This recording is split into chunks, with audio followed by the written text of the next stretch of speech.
Welcome into the Todd Bowles Show. Casey Phillips here with head coach Todd Bowles. Not the ending to the season you hope for, but the individual outcome of that game was the one you were striving for. And just overall kind of takeaways from that last win and what it said about the team and that fight they had there at the end when it was still in front of them. Well, it was a hard-fought game. We understood that. Weather conditions played a part in it. I thought we showed up and played complimentary football for the most part, minus the turnover, but we got two. And I thought those guys really put it on the line and came through with the win. Yeah, what were your thoughts on sort of the offensive game plan and play calling, especially then as you put with the rain making a factor? How did that affect some of those plans?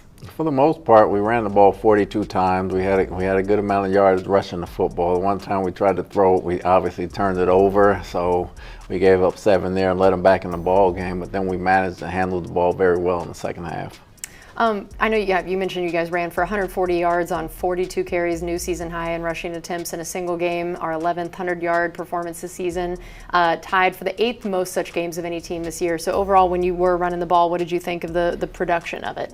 I thought we had a lot of good downhill runs. I thought they ran very hard. I thought they were productive runs. We got to 3, 4, and 5-yard runs in there, and we stuck with that, and that kind of carried us through. And how did you feel about each of your running backs in the game? All ran hard. Bucky carried the majority of the workload, obviously, but Rashad came in there and did a good job. And sprinkled Sean in. He didn't get the touches that he normally gets, but Bucky did a heck of a job. I know also, Sean, there was that fumble on the kickoff and that one play where he kind of ran into Baker. Overall, what was kind of the message to him and thoughts on his play outside of those couple? Just got to learn to play in that kind of weather. You know, it's just conditions like that you got to be really ready to execute. I know Baker ended up completing 16 of 22 passes, which was 72.7% and over 200 yards, had the touchdown and the interception. Looking at his game overall, especially again factoring in the weather, what did you feel like he did well, and also what were you kind of hoping he'd done a little better? Obviously the turnover is the thing he can do better right there. Throwing it, and it was a downpour at that time. We threw that on a 3rd and 8 or 3rd and 10 right there.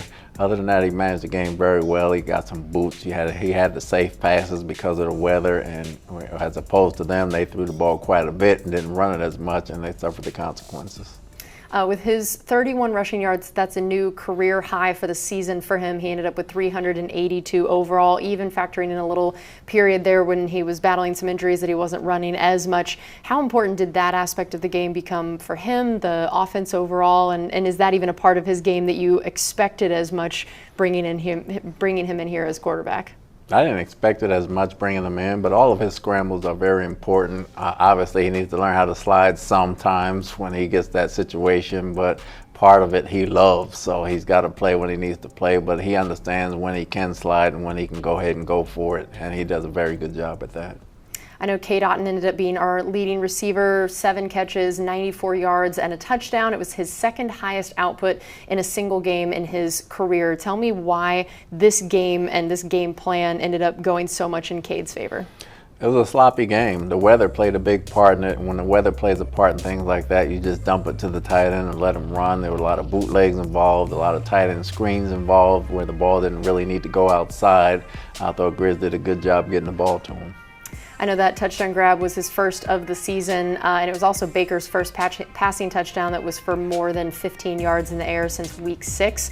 Tell me what went so well on that play for the two of them.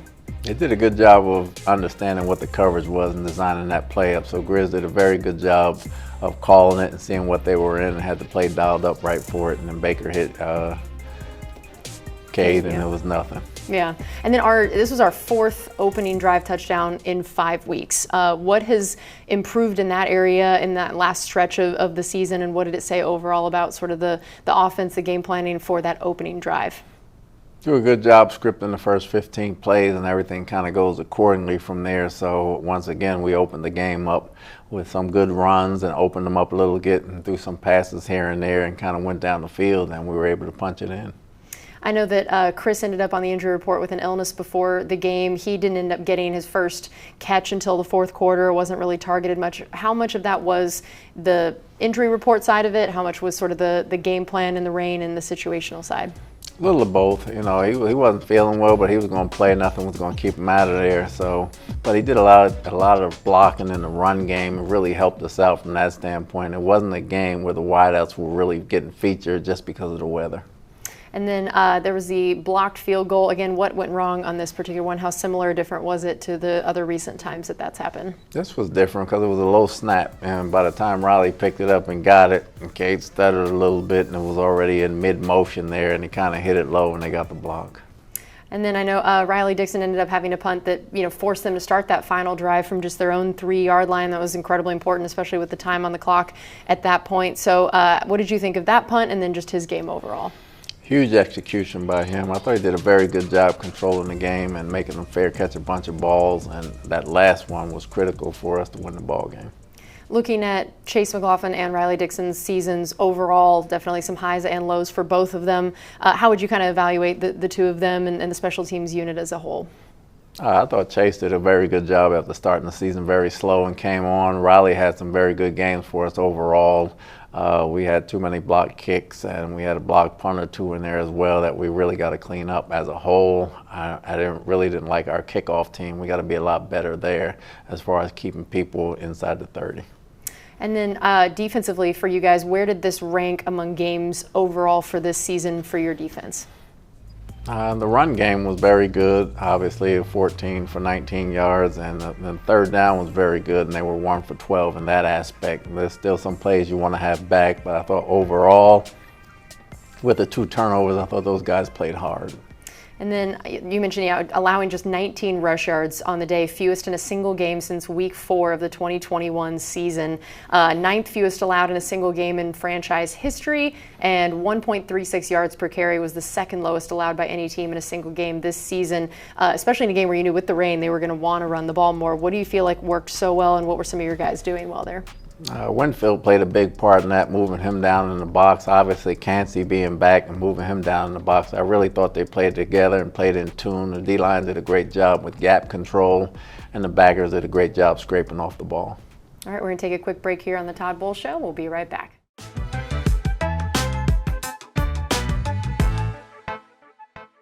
Welcome back into the Todd Bowles Show. Casey Phillips here with head coach Todd Bowles.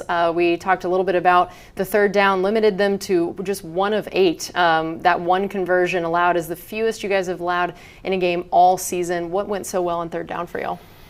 Execution. I thought Morrison and Parrish did a very good job from a coverage standpoint. We kept them out of 3rd and short for the most part. The first time we played them, they had about 4 or 5 3rd and shorts, and they really executed them. But we got them in 3rd and longer yardage, and it was hard with that weather. It was hard to execute those type of plays.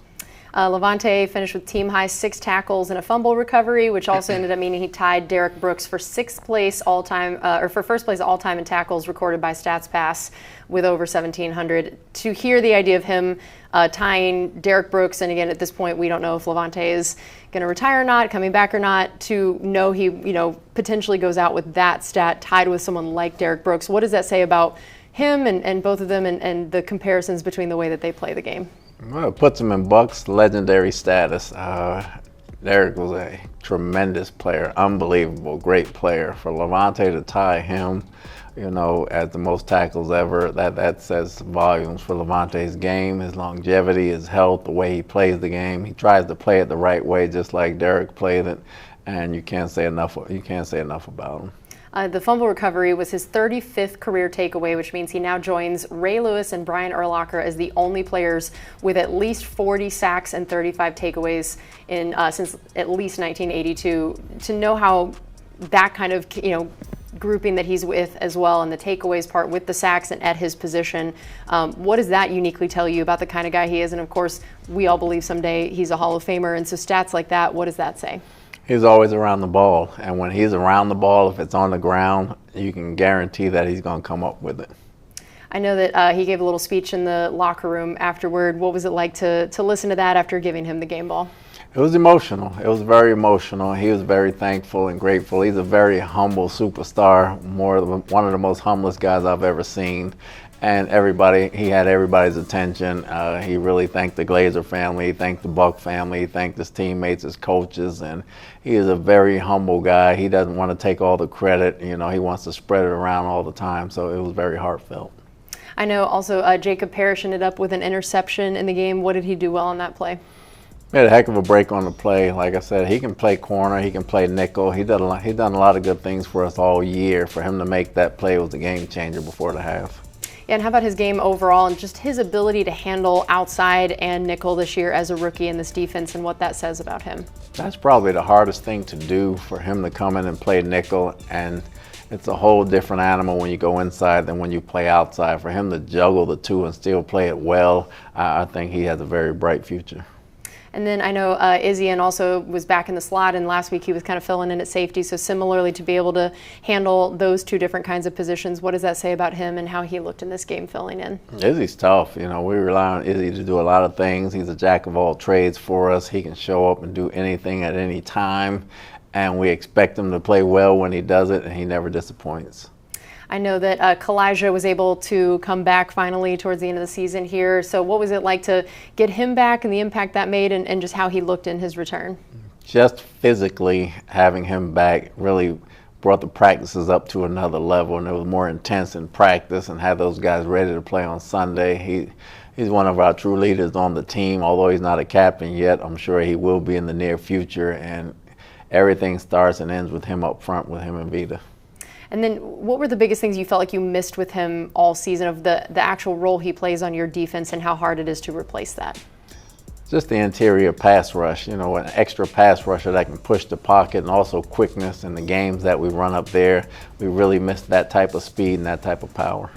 I know Antoine got his 8th pass defense on the season, which is the second most he's ever had in a season in his career. What were some of the things that you felt like he did well after he kind of dealt with some injuries last season, and the way he was able to play at a Pro Bowl level this year?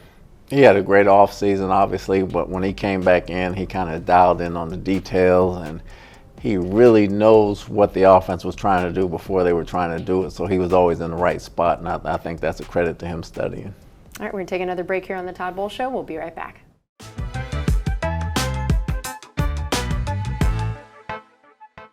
Welcome back into the Todd Bowles Show. Casey Phillips here with head coach Todd Bowles.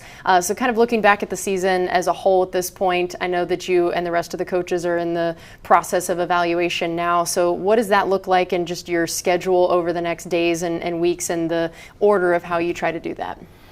Well, the first things we do in the first couple of days is evaluation and exit interviews for the players. So they get to see all the coaches, the head coach, special teams coach, their position coaches, and everything else. So we get to see and talk to them individually about what they need to do going forward, coming back, what we expect to see from them. So that takes a couple of days. And then after that, we'll have our player rankings as coaches, and we'll go over that and look at that. Then after that, I'll evaluate and meet with the coaches, and we'll have those meetings and go through that. And after that, we'll go forward and try to start turning our attention towards this year's free agency and draft. So as you look back at sort of the first half or second half of the season, what are some of the things that stand out to you now, looking back on what led to that and some of the differences? I think in the first half of the season, we won close games. All the close games we won. In the second half of the season, the 3-point games we lost, and there was about 3 or 4 of them in a row, somewhere in there between 3 and 5 points. But we didn't execute at the end, whether it's schematically, whether it's coaching-wise, or whether it's just execution, period. We got to do a better job of finishing ball games, and injuries had nothing to do with that. Biggest strengths offensively this year, what would you say they were? Our wide receivers and our depth at wide receiver. With Mike out and Chris out, you really saw Tez come into his own. You saw Mecca as a rookie come into his own. Everybody was contributing. Shep had a big role early on in the season, so I thought the depth at wideout, even Cam was contributing to Ryan Miller. You saw guys step in and play. What would be some of the biggest things you'd like to see improvements in on the offensive side of things for next year? Well, health being number one. Obviously, the health has to obviously improve. The tight end probably needs to touch the ball a little bit more, and we just need to be healthy. I know also Baker, there were some highs and lows for his season, individual games. What did you see as sort of the biggest differences of when it was peak Baker versus not, whether it be the turnovers or just production overall? What were some of the indicators of what led to, the kind of heroic performances from him versus the games that weren't as much? Well, he got out the pocket in the first half. There were guys open and scrambling to get open. He could really make some plays. I think in the second half, they kind of corralled the pocket a little more from him escaping. So when the plays broke down, he couldn't really do Baker-type things because they were really keeping an eye on that. And everybody was kind of playing him as more of a scrambler than a drop-back guy. So when guys weren't open, I thought that really cut off some of the things he can do. I know that when we talk about the injuries, a lot of people do focus a lot on the wide receiver ones, but of course the offensive line was basically never the line you had envisioned in your mind for what it was going to look like. How did they handle all of the different combinations of guys and how they ended up looking in both the run and the pass despite who was out there? I thought they settled in pretty good. You know, Heck, Feeney, and Jordan for the most part. Alden Haggard had to play. All those guys did a really good job. And early on, Barton moving out the tackle and Bredesen moving the center. It was a lot of moving pieces. But once they settled in, I thought we had some continuity going to, especially the last game, running the ball 42 times. They held up well. But it's going to be some consternation when you have guys moving around and bumping in at different type of spots, but we still have to be able to execute. And how did we see that impacting guys like Bucky, and then just also injury-wise, you know, Bucky kind of before and after he missed some time, and what we feel like he could look like and be next year? Well, Bucky got banged up. Obviously, him coming back, he can't create plays on his own all the time, but I thought he fought and made some tough runs. We didn't have the explosive runs that we typically have, but we still had our 3, 4, and 5 yard runs that kind of carried us. I know that the wide receiver room, you know, was incredible to see the way that their depth stepped in when they were injured. What do you feel like they could look like next year if everyone's able to be healthy, if Mike comes back? What did you learn, you know, kind of these last few games, and then just looking at the offense overall of what that room could look like?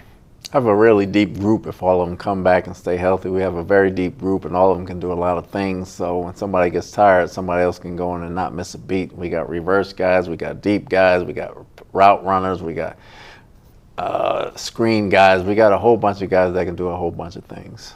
And then how about the tight end room? What are sort of the thoughts on them and the hopes for next year, knowing that they ended up having to get asked to do a lot of different things based on injuries as well?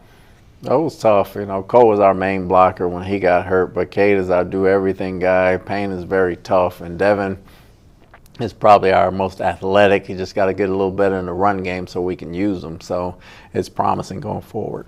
All right, we're going to take one more break here on the Todd Bowles Show. We'll be right back.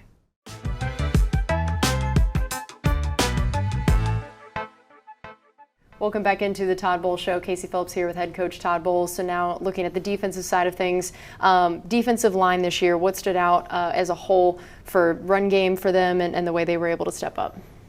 Well, Vita, anytime you have Vita, he's the dominant guy. He's the most dominant guy on our defensive front right there, and you have Yaya to go with it. Really, Logan Hall doesn't get a lot of credit, but he plays very hard. I thought Elijah had a promising start to his rookie year right there, and obviously Greg is steady Eddie, so we have guys that can step in there. Hassan got banged up early, but Nelly came in and made some plays for us early in the year, and Brad showed some flash in there as well, so it's promising going forward. We can use some help up there, and we'll probably look for some of those things going forward depending on what happens with some of our guys. And then how about the pass game for just your defensive front overall and the way they were able to create pressure?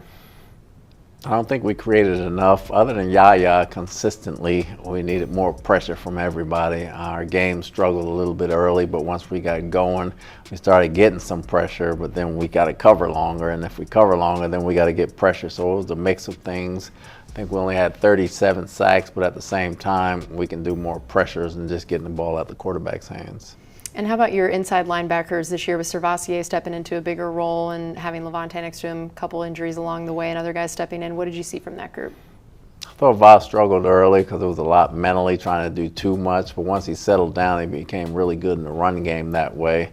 And Levante does Levante things all the time. He's going to give you everything he's got. He's going to fly around. He's the quarterback of the defense. He gets everybody lined up, and in addition to that, he makes plays. And then how about your corners this season between your young rookies and then your vets as well? What did you see as the growth and the strengths versus the weaknesses? I thought Dean really started off the season playing great. He played a good first 3 quarters of the season. He got banged up a little bit at the end. Zion started off well, then he kind of got banged up. Then he lost a few games with his eyes as far as seeing what he's supposed to see.